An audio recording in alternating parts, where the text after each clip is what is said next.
really excited to lead this next panel. I think we've talked a lot about how AI is changing the world that we're all operating in and the ecosystems that we're looking to optimize for. AI is also having a profound impact on the way that we all do our jobs and the way that our teams and our organizations push organic strategies forward in really kind of all aspects of business. So these are some of the topics that we're going to be diving into. Before we do, why don't we just do some quick introductions maybe. I know Charlie already shared your names and roles, but you could just give us a little bit of a introduction to your organization and maybe where kind of SEO sits within your remit. Sure, so I'll start. So I'm Rick Egan, VP of Performance Marketing at Beyond Inc. And Beyond Inc. is a family of brands with our kind of two large brands being Bed Bath & Beyond and Overstock.com as well. So big player in the home space. For my team, we head up all of the paid media strategies as well as the SEO strategies. So really kind of how we can harness those two together, how we can look across the family of brands and implement strategies to both find successes where those successes can be a little different so that we can bifurcate the brands and bring the best experience to the customer. I'm Anthony, I'm from Discount Tire and work on the search engine side and also the conversion optimization side. So we live in Discount with SEO underneath our Omni side. So it's separate from marketing. So we live with more of like our UX PAs, UX researchers, designers in that element, which has its pros and cons, right? Especially when you're working with your paid side of the house because they live in a totally different division. So that can be interesting sometimes. But the cool part is that when you're that much closer to your devs from a technical SEO point, it makes it really nice. So. Yeah, Cody Walker, the digital media and e-commerce manager at Maui Gym. We are a brand under the Kering Eyewear and Kering Group umbrella. But my team is responsible for essentially all digital, customer digital facing channels. So both the paid and organic side. Hello, nice to meet you. I'm Fede Rodriguez. I lead the upper funnel for Best Buy into the customer journey. Homepage is also part, and we are part of the commerce and category team underneath the digital analytics and technology. So we're part of the technology part of the organization. Great. Well, in the first sessions this morning, we talked a lot about the importance of indexation. Fabrice and Adrian were just talking about the importance of getting content indexed in Bing.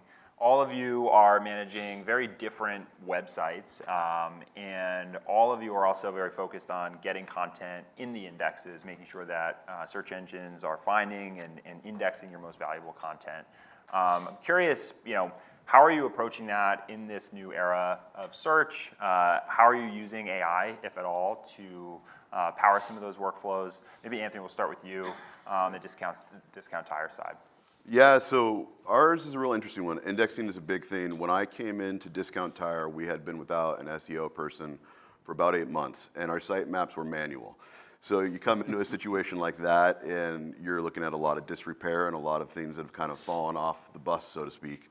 And so for us, a big part of my roadmap was, hey, let's get this cleaned up and fixed. So, I mean, obviously this is a good Botify plug. We use you guys for it. We made a big push to get you guys in because of what you guys can do with indexing and site maps. And then from there is also looking at our customer personas and what their needs are, right? So I think, a big thing that we talked about earlier today that makes a lot of sense is intent and understanding customer intent. And so for us, we've got 4 different personas, and a lot of it is people coming in and really kind of unoptimal positions. Not many people love to buy tires just for the sake of buying tires, right? So it's pretty common that they're coming in like, do I really need a tire? You get these questions like, how much tread is like not enough tread? All that type stuff. So a lot of that then became, how can we answer those questions for those people? And how can we automate for some of that? And so we created a separate thing from our PDPs called our VLPs, Vehicle Landing Pages. And vehicle landing pages are simply that, right? It drops you in. So if you go into Google and type in, hey, what's the best tire for my Tesla? Or do I need a tire for my Tesla? What should I get? Then you can actually land on a Tesla page that gives you the full list of vehicles information. So for us, it was kind of reconsidering what would help our customers the best. Because we're not running federated search on our site yet, which drives me crazy personally. So you really have to use Google to get the best information on our site. So that's how we kind of work at that level. Very interesting. And Rick, maybe you next. I know you guys have had several iterations of sort of the surface area of SEO for the Beyond brands. Maybe you can, maybe give a quick overview of sort of what the timeline has looked like and how you guys think about indexation as it relates to your various properties. Okay. Well, let's see. So I'll just reply with what you just said about using Google to find everything on our site. So I think about a year and a half ago or so, we had our own on-site search engine that we developed over 20 years, and we're running that. And yeah, it was horrible. You couldn't find anything. And so that's how, everybody on my team and lots of people, at our company would find everything would be go to Google, see what Google shows, and that's how you could actually get something. So I feel your pain on that one. So I think one, from how we're kind of approaching kind of some of those things from an automation standpoint, I'll just kind of start with kind of Bed Bath & Beyond because that's our legacy site, our legacy kind of homegrown platform. And so as I just said, like the on-site search and the indexing piece, we ended up outsourcing that to Google Retail Search. And then through that, that's created a lot of partnerships that are kind of leading us down an AI path. So we rolled out conversational search a couple months ago. So we're in the infancy stages with that, but are seeing a lot of promising results in that. And I think all of those things we're really just doing once we get the traffic there. And so we're learning a lot with that, as well as we're starting to work with Vertex. So those are things I think, as we move into 2025, we'll be able to start to leverage those things and say, how do we expose these to search engines and get better indexation to get people from outside in, as opposed to just how we can move people around more effectively when we get the traffic there. As far as from an automation side, we have built our own set of SEO tools, as well as we've partnered with you guys to be able to do our crawls and automate a lot of the various kind of technical SEO components with that and kind of bring those two pieces together. So a lot of those things we have on the Bed Bath & Beyond side. I think on the Overstock side, we're kind of in like this new universe, so to speak, because that one, for anybody that didn't think this could happen, we ended up putting on Shopify. So we went with a homegrown platform so we could, or with an outsourced platform so we could stand it up quickly. This was part of one of the strategies that we wanted to have earlier in the year. But with that, we have, I think, 13 million SKUs or something like that. So very high number of SKUs, which I thought, oh, no way you can put that on Shopify. Shopify is for like 1,000 SKUs or less. But we did actually make it work, and I think it's something that, and we're on the Shopify Plus platform too, which again, didn't think could happen, but we've worked closely with them to do that, and there's a ton of limitations and problems with that. So a lot of what we're really doing is trying to look at what's worked on Bed Bath & Beyond, and that we've learned over our 20 plus years of history. How can we move that into the Shopify ecosystem and find different things that work with that? So we're trying to move our tool set in there. We have an automation team that I'm trying to work with where we can take AI and structured data for, be able to do that and then kind of open up the, kind of go in and do things so you can do things at scale on a page-by-page basis, because that's one of the limitations with Shopify is you couldn't go into 10 million products and optimize metadata as an example. So how we can do some of those things. So that's kind of more to come, things that we're working on. Interesting. And speaking of large websites, Fedi, Best Buy is a behemoth to manage from an SEO standpoint. How are you guys approaching indexation, and what automation have you found to be successful in managing all of the important content that you have and exposing that to the right search engines? Yes, I think the biggest thing that especially over the last year, we've done in collaboration and in our partnership with Spotify, was to optimize our crawl budget optimization. Because one thing we realized, it was our website was so big, it was taking sometimes 6 months to find the most relevant content. By then, technology was already gone or replaced. Therefore, is how do we focus where we want bots to crawl? And for that is, what is the content that we want the crawls to find, right? What is that relevant content? What is the structure of that content so that they can easily find that content, right? And having it all through our XML sitemaps to understand better how they can find that content, go through that content, and start rendering to customers. With that, we have been able to reduce from 6 months. Right now, I think we are in less than 60 days, we're getting a crawl into our most important pages, and that has been our biggest focus and emphasis over this year. That's really impressive, and I think speaks to the power of kind of automation, but also the core principles of SEO that we've all known, for decades, and the basics still being important. I want to move on to kind of some more of the specific AI and automation solutions that some of you guys have implemented and found success with. Curious, have you found any particular solutions as it relates to SEO that have seen success at scale? Maybe Cody, we'll start with you on the Maui Gym side, and kind of what workflows have you implemented AI to kind of optimize for and automate, and where have you seen success? Yeah, so our team is pretty lean, so anytime that we can use automation to free ourselves up for work that's a little more impactful is always really good for us. So looking at like the content side, we use AI to write a lot of our page titles, but in doing so, we actually use split testing in order to kind of prove those out. So once we were able to sort of get the prompt in our brand voice and we were comfortable with it, it allowed us to focus more on ensuring that the visibility of our listings in the SERP we're maintaining, but while also measuring the impact of utilizing different page titles that we may not have thought of in the past. And that actually has resulted in quite a big success for us, at least in terms of click-through rates, especially as it relates to the non-branded side.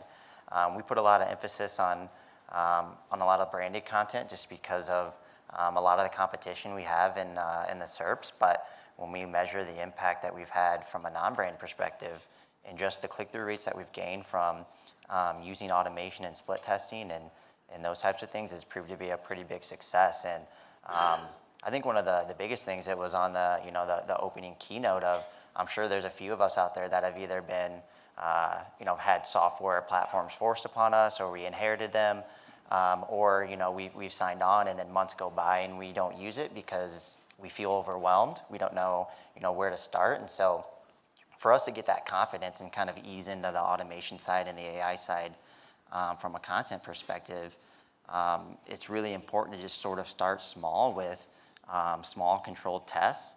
That way we can measure the impact and kind of grow, because sometimes the best thing to do is to just get started. And it may seem simple and kind of easy at times. It's you're reporting up and you're letting them know that you're just optimizing page titles and things like that. It might not seem like a large impact, but once the click-through rate gets there and we're able to get people on our landers, it's been a big success on conversion rate as well. Yeah, I think speaks to the importance of identifying the KPIs that are important and continuing to optimize for those. Fede, I know you feel strongly about testing and defining the right criteria for any automation or AI that you implement into your workflows. Maybe you could speak on that a little bit and some of the particular automation or workflow solutions that you guys have implemented on your side. Yeah, so we find that automation is really key to find the scalability, especially with how big our website is, and therefore, understanding the customer engagement with different parts of the customer journey, right? And how they are searching. And to the point that was being talked about like the way customers are searching. In the past, they were searching for noise canceling headphones. Now they are searching like noise canceling headphones for large environments, right? Like an airport, and they will text that, right? So we see that the customer engagement with that type of search terms really helps us understand the customer intent and how the customer actually wants to interact. And in a way, we are seeing it the way that they will shop with any of our blue shirts in the store, like having a dialogue or a conversation of how they want to leverage or use the technology to better suit them. So therefore, one of the things that we went through the automation is that we have, through the Q&As in our website, we have a lot of the answers to those questions. So we use the search models and LLMs to create how to answer to those questions in a Gen AI type of environment. And we started, to your point, Cody, start small. We started with a small category, trying to understand what is it that we could do until we validated with the human element. I think it's a process of how do you balance the technology with the human aspect of it. And then from there, start implementing and scaling at a larger scale to our business. Yeah, as AJ mentioned in the keynote, the search indexes are a database of intentions, and there's so much gold to be mined there, and so it's critical to understand those queries and the search behavior and how that changes. Anthony, in one of our previous conversations, you were talking a little bit about how you guys have used kind of AI and automation to balance the relationship between paid and SEO. Some of the testing that you're doing there. This is a topic that I'm sure many of the folks in the room are particularly interested in, given this sometimes delicate balance between those teams and those organizations. How are you guys approaching it? What have you found success with? And maybe you could share a little bit with the audience about some of the tools you're using there. Sure, yeah, there's one big one that we love. And it really came out of the necessity of, once again, going back to when I was road mapping, one of the things is in the absence of those sitemaps being there, the easiest lever to go pull in that absence and that void was going over to paid side. And so they're just cranking the brand side right on up, which is great. You look really good, super good ROAS and all that. But from an efficiency standpoint, it's not the most efficient thing for the business from a holistic standpoint. And so we started to have these conversations with our paid team. And once again, they live in underneath a different house than we do. And so they're, one key metric, like I said, is ROAS. And anything that comes close to touching their ROAS, they get a little bit finicky on. And so it started with some polite conversations of, hey, can you do this? And they're kind of hesitant. And so what I really want to market to look for was something that was agnostic of either side and just called balls and strikes and did it through AI. And so that's what we found, is that there is a platform out there that allows us to essentially deal with branded traffic. And the way that it works is that if you own the #1 position in the search engines for any of your branded terms or any of the terms that you're working with it on, it suppresses any ads rolling out for it. And then if you start to get counter-conquested, it'll have penny campaign backups that'll essentially start to kind of incrementally bring it back up and defend for you. But the AI continues to learn more about your system, your bidding patterns, all those things, and continues to bring that in balance. And what you see, which was great, is that all of a sudden organic had a great spike, and those were all those high-intent people that were going to convert anyway. They just happened to get that top 1 position on the organic side. And then what you see with the branded side and the paid side is that they start to see a huge savings reduction or savings in that. And then what they can do is then they can respend that in their non-branded categories. And so it was really kind of a nice tool to kind of bring that to it. Now, I will say this, that the paid team still doesn't love it because their ROAS is a little bit, it takes an organizational shift of mindset, right? And our SVP was cool enough to come in and say, hey, I don't care what your ROAS is as long as I care about your bottom line and if you're making us more successful holistically at a cheaper cost. He's like, ROAS is irrelevant. These are the metrics that matter. And so if you look at it from that standard, then a program like that can be very successful and very helpful.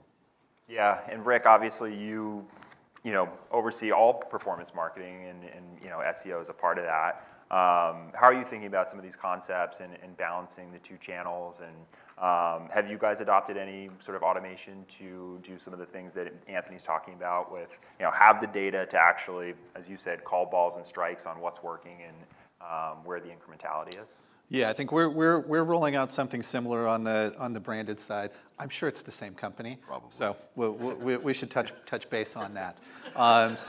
But that's certainly one. So how we can better balance and then look for that. There's another one that I'll be rolling out. So this will be kind of the inverse of what you're just talking about, Anthony, of where we'll use, where I found a company on the paid side for kind of paid search where they can use dynamic keyword insertion to better match customer intent. So they've built kind of an algorithm where they can go look at what the intents are on Google and better match what customers are searching for in those intents, and then use dynamic keyword insertion into there and find a lot of scale in the paid keyword side that way. That's cool. And then take that data and then port it back over to SEO so that then we can have more of those intent-based searches covered on that side. So We'll have to talk about that one. yes, we'll talk about that one too. I can give you their name too. One of the things I love about that particular anecdote is you're starting with the outcome that you're looking to achieve and using AI and automation to optimize for the outcome. I think there is a tendency with the influx of AI in all of our day-to-day workflows to be optimizing for the means of achieving an outcome rather than the outcome itself. And I think that's dangerous, and I want to move on to maybe some of the challenges or pitfalls that you guys have seen and how your companies have adopted AI, how teams are rushing into some of these new technologies. So maybe starting with you, Anthony, great to hear some of the successes that you guys have seen. What are some of the challenges or obstacles that your organization has faced in implementing some of these? Yeah, it's a great question. I think siloing sometimes, right? So one thing in particular that has really struck me, and it's been kind of a passion project for the last couple of months on my side, is that when you think about the intentionality and what people are looking for in these bigger questions, you can get certain data points. And we had a chat bot that doesn't live anywhere near my realm, and it was really just a customer service tool. But it had a wealth and treasure trove of information that wasn't ever disseminated or talked about to any of us. So I think this communication between the departments to understand what all the tools are and what the AI functionalities are, and what this tool actually had was a real treasure trove of what people were most frustrated with on our site. And so all of a sudden I've got these very specific query databases that I can go into and start pulling information and start figuring out, hey, can I build that into our actual site? Can I not? But wouldn't have ever known that if, for really kind of my curiosity, but that was one of the struggle points, is that we get these AI tools a lot of times that are built into stuff, right? And a lot of times there's just a lack of curiosity, or there's just a lack of, of fear really, more than anything, of like how to use it, how to deploy it. And I think that's the real thing. So the learning lesson I've had is obviously be curious enough to go around to the other teams when you see stuff of interest to you and see what their functionalities are and what they can do, and if there's anything you can mine from it and help that team out. But then also too, picking the right vendor partners. I think that's a huge thing, at least from my perspective, when it comes to like avoiding pitfalls or fixing pitfalls, is having those guys who are in the trench with you wanting to work on it. So it's one of the things that I value and I look for. It's not just a tool, but I want to know that there's a vendor partner there that's going to go through it with you. So as long as you're willing to put that energy out there and they're willing to put it back in there, it makes a lot of those tools you bring in a lot more successful. Yeah, well, we're here for you, and we're willing to. I was gonna do a shameful Spotify plug again, but. But Anthony was talking about silos, big organizations, how things can get bifurcated between some of the teams and the matrix organizations.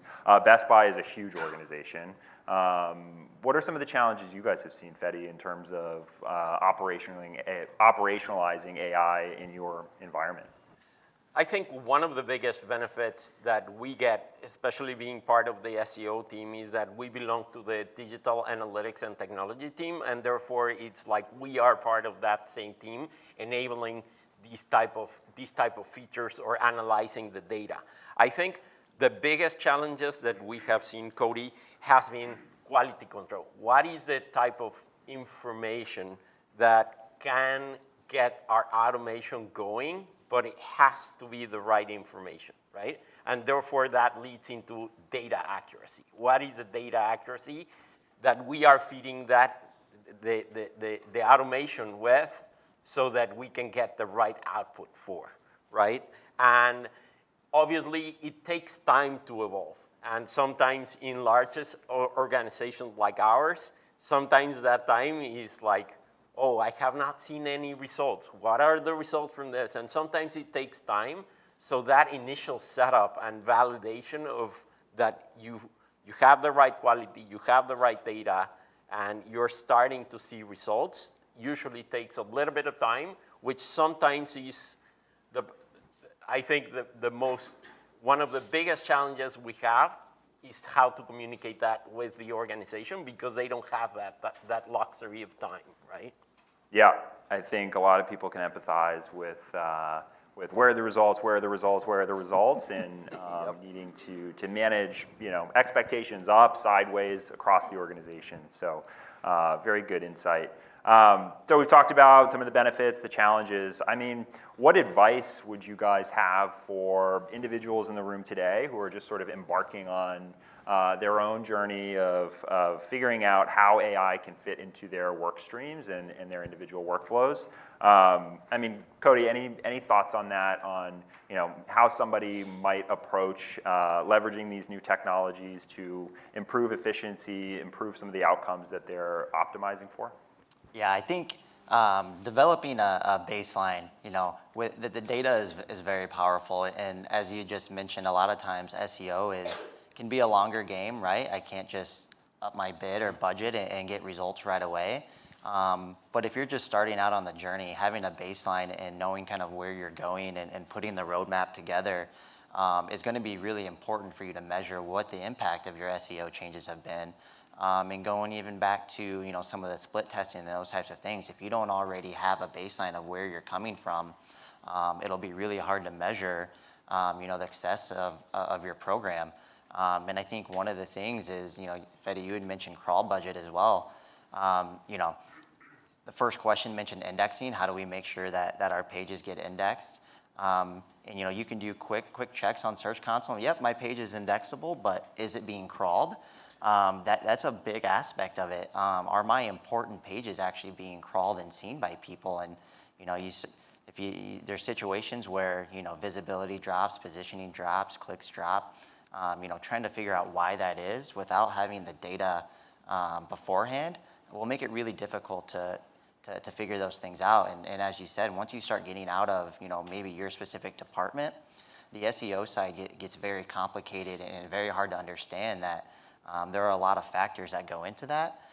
So ensuring that you have the right tech deck and all of those things to be able to measure these analytical aspects of SEO are going to be really important to the start of your program.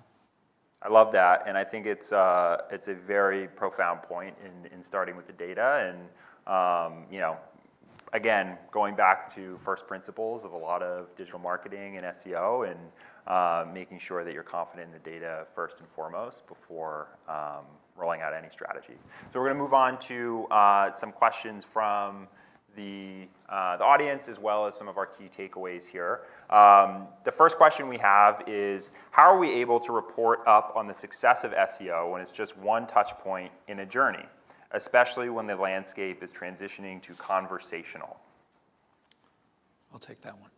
Go for it. So I think, because I also want to say one other group that you should, so I think how you do that, and one other group that you should really be partnering with would be the finance team. And so I think when you're dealing with the paid media side of the house, it's very important that you really are forced into doing it whether you want to or not, because they ultimately control your budget. But I think as you think about SEO, and really I think anybody, all of us have been doing SEO forever, we always think of the envious situation of working with the tech team and being close to them because the advantages, because that's so often the barrier that we see.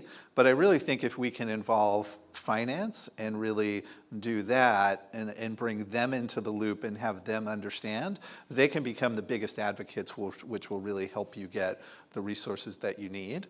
And then I think if you're looking at how you measure it, if you also, with that, kind of bring it in, if you're doing any type of media mix modeling, then that's a better way to really measure SEO, because so much of the value from SEO oftentimes, is not at the last click or the end of the funnel. It's really more in the middle and upper sides of things, as you're really starting to get into more intense, more non-brand search, more things like that, where you're really trying to grow those visits into the site, because then that really kind of supports the entire ecosystem.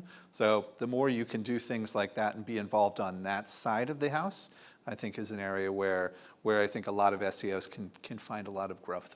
And if I may just add to that, one thing that we have identified as a key metric that we are following is engagement, customer engagement, right? And it's not about how much your organic traffic actually grew, is how much did your organic traffic with engaged customers grew or decrease, and then the same thing for paid marketing.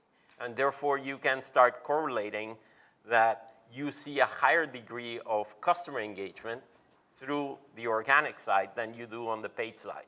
And if you understand those funnels correctly, then it becomes easier for the business aspect, to your point, Rekha, like finance and marketing teams. Yep. Okay, what is it that we can do that is meaningful and driving that insight for our customers?